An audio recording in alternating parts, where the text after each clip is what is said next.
Hello, everybody. This is Pastor Sunday Adelaja from Kiev, Ukraine. I'm a friend to Dr. Miles Monroe, a covenant brother. And I did a video just recently at, answering some of the questions that people have been asking. And, I even read an article where someone was saying, well, it is Pastor Dr. God had allowed Dr. Miles to die and for his team also to die with him so young, because that is what Pastor Miles had proclaimed, that he had always proclaimed in his teachings, that it is not how long you live, but how much impact you left. And that is what he has professed, and that's what he got. So these are the words of cynics, and I don't want to have any dealings with cynics. And as a covenant brother, though, I think it's my responsibility to also give answer to sincere believers who are actually, asking these same questions. But they are not asking questions to query or to accuse or to start a controversy, but they are sincere believers who just want to know. Because everybody wants to, of course, everybody wishes to have Dr. Miles Monroe here for as long as possible. And it was such a blessing to all of us. But still, I think the question is coming more from the fact that we as Christians, we think there is a promise that says God will satisfy us with long life. With long life will I satisfy you. But the people think this is not long enough. And even if you think that 60 years is long enough, what will you say about the youth pastor who was just 33 or so, 34 or so? What will you say about the pilot who was 34? What will you say about the lady, the wife, the youth pastor, the lady pastor, the wife of the youth pastor who was also 34? What will you say about the young boy who was just 5 years old? And what will you say about the pregnant baby? The pregnancy that was inside the youth pastor's wife? What was it? There's just a lot of confusion, and people need answers. Okay, I've addressed the fact that why should we die tragically, and why should God allow tragic death? That is in my first address, and trying to answer these difficult questions about the demise or the method of death of people we really love and respect so much. And because I'm a covenant brother, the terms and conditions of covenant demand that a covenant brother will step out. Just like I spoke about the attitude of Dr. Miles Monroe to me when I needed help, when I was in a desperate situation with my, chicken pox. And he stepped in as a covenant brother. And he mentioned it to me at that time that is what covenant brothers do. We are brothers keepers. We are not brothers accusers. We are brothers keepers. And so at this time, when my brother and my friend is not here to speak for himself, here I am standing tall to say, I stand to try to give at least some explanation, as I understand, to release some people that are grieving and that are in confusion and that are feeling so sad and thinking maybe something had been wrong with the teachings or the doctrines and with some of those things. Well, so that we don't give Satan a place, somebody needs to address these things. So that's why I'm coming out to say, well, the way I will address the tragic death and the loss of life of all these people that we all love, they have their relatives, and I was so encouraged to listen. If you go to a website and to the YouTube, you will see news reports about the families of the people who died, especially the youth pastor, their family members, the pilot family members, and all of them are deep Christians and genuine Christians, and they don't blame God. They don't have any regrets. They are happy that their loved ones died serving God and doing what they love to do. And, they are people of understanding. And that is a compliment to the fact that Dr. Miles has actually done a great job by training his people and preparing them for whatever comes their way. And that is a compliment, really. But what are the explanations that I want to add to that? What are my explanations to the fact that those lives should be cut short. My first explanation is, you know what? I want to die young.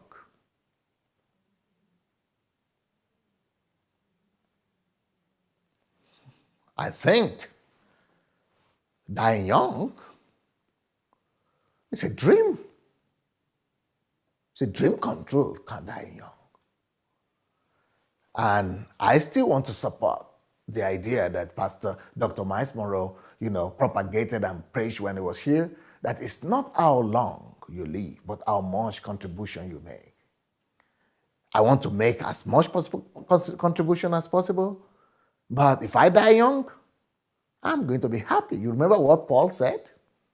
He said, I'm dreaming, I'm eager to go and be with the Lord. And that was his heart desire. He was desirous to die young if necessary, but just for him to get out of this world. This world is not our home, my friend. We want to get out of here as much as possible. And we want to go and be with the Lord. And if we are going to be here, it will only be for one reason, just to please the Lord that sent us here in the first place. But if the Lord that sends us here decides that our time is over, even if we are just one day old, we're not going to query him. We're not going to question him. We're just going to agree with him and say, your will be done. You gave and you collected back. Blessed be the name of the Lord. And we should know that there is nothing to hold on to in this world. The only reason why we're here is to do good, to do his will. And if he says, you've done enough, even by living just a few years, so be it. He knows better. He sent me here anyway. He knows how long he sent me here for. I'm not deciding how long he's going to send, I'm supposed to stay here for.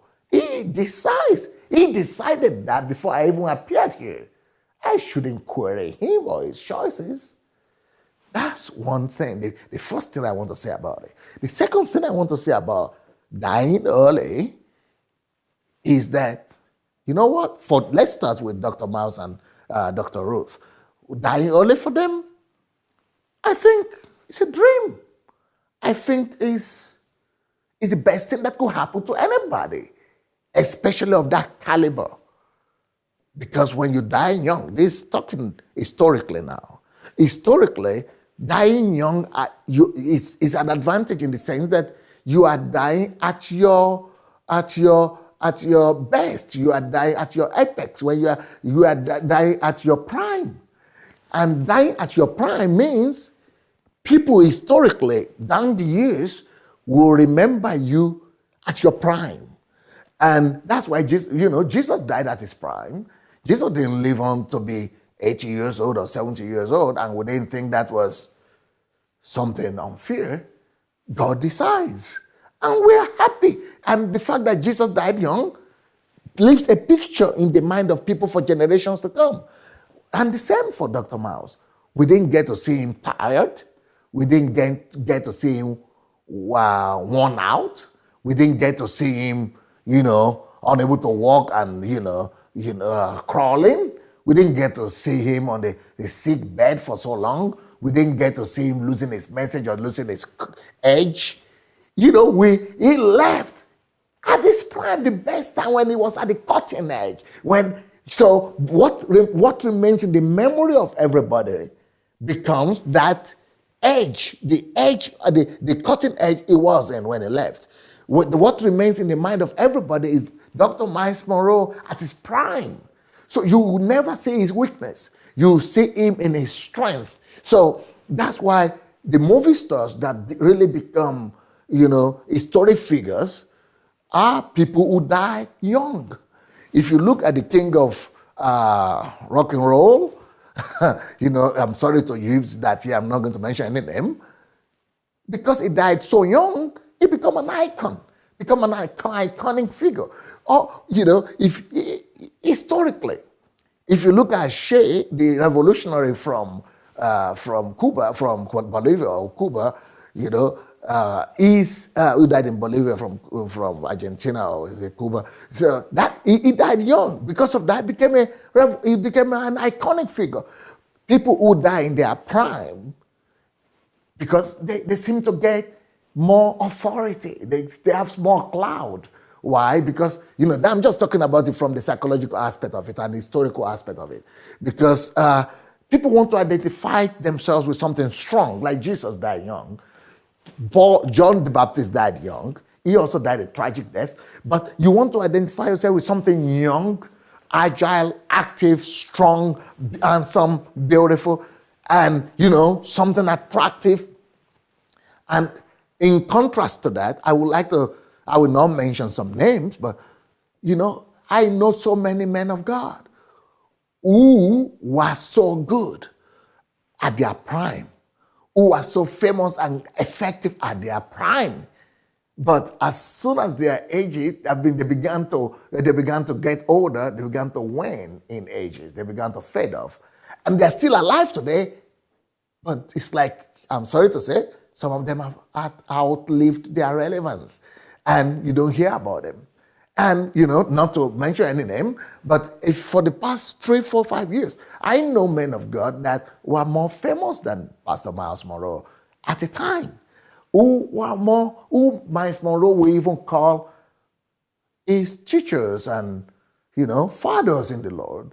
But because they lived for so long, people got used to them so much that when they left the world, their fame was not as worthwhile. And the acclaim and the news and the encouragement, the cloud about their death and the covering and the positive that was coming out of it was not as much. Some of them, very little, people covered it. Like, for example, Miles Monroe's death was covered by CNN, CBN, Fox, anyone that could, any major media in the world covered it. Also, partly because it was a tragic death,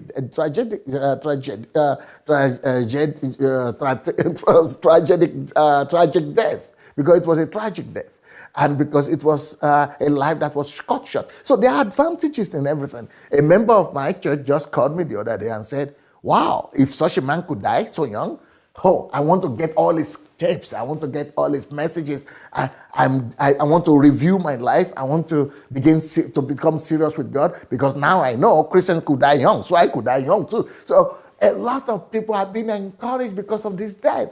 So we don't know how God could turn negative things to positive, but God can do it. I know that so many people who even never heard Dr. Miles are hearing about his death, what everybody is saying about him, and everybody gets to say, hey, go look into the messages, go to the YouTube. You will see people watching the messages and tributes and, going back to old messages of Miles Monroe, like when they didn't even do when he was alive. So I told this my member and many other people like that from all over. I said, oh, you heard of Dr. Miles. He was in our church. You didn't even come to the meeting. Now, when he died, you are going to buy all his books. You see, we don't know how God could use anything for his glory. Now, let's now come to the other people that died in that tragic accident. Same thing. I don't know if you've heard of, maybe you've heard of the assistant pastor, or the residence pastor, or maybe you've never heard about him.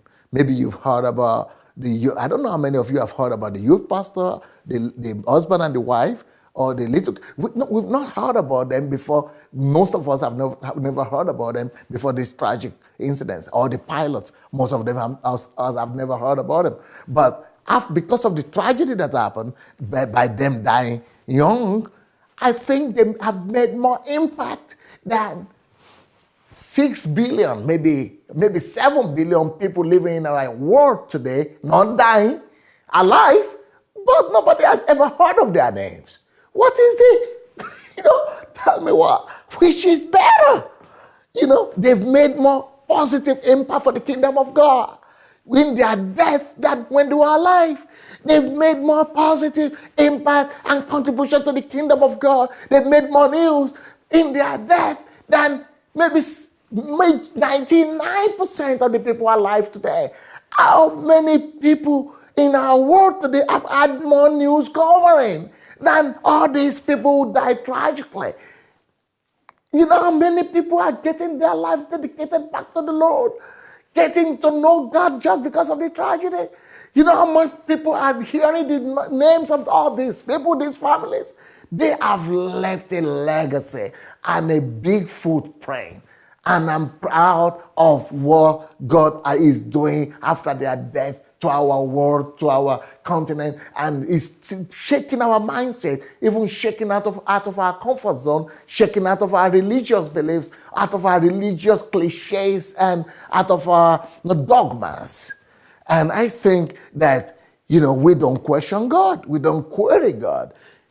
Even the hair of our head doesn't fall to the ground without the permission of God. So if that happened, I know and I think God knows about it.